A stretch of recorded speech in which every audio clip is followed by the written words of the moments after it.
I am the word, a generation given life and embodied, landing on the soils of your heart like a comet.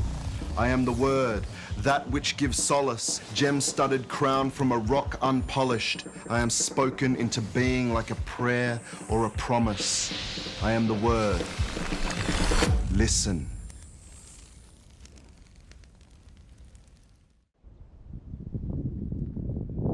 Poetic Travelogue.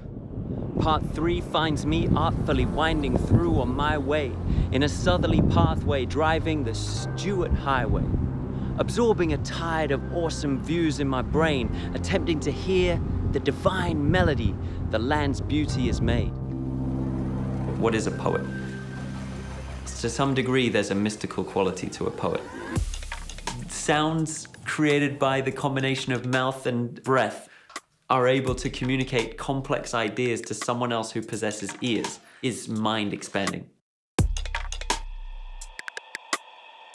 I've been in Australia now for about 9 years, getting on 10 years.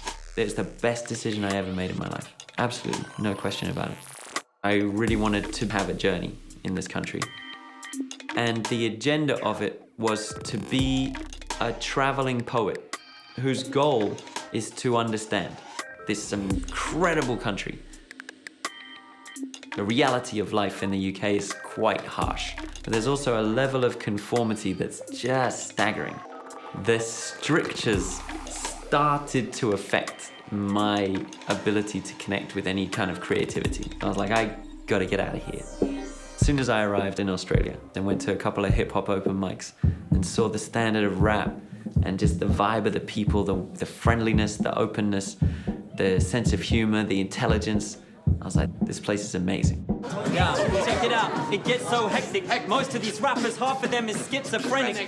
All split personalities. They hurt the panel, G. They even maybe hurt Earth and gravity. This is the way it goes when we practice. Understand we the type to spin the whole Earth off its axis. You ready for this? Well, try practice. Now it's time for me to get chiropractic. Spines crack quick. When I was a kid, I was obsessed with music videos. Then 2006, YouTube just came along. All of a sudden, exploded. You have access now. You can transmit. You can reach an audience. And so from then on, I was like, yes, this is the medium. This is the medium.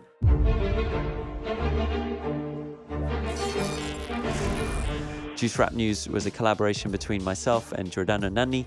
It was a satirical online show that parodied the news, presented by a character called Robert Foster, and it was received very well by audiences. It's been viewed millions and millions of times across 35 episodes, and people really took it to heart.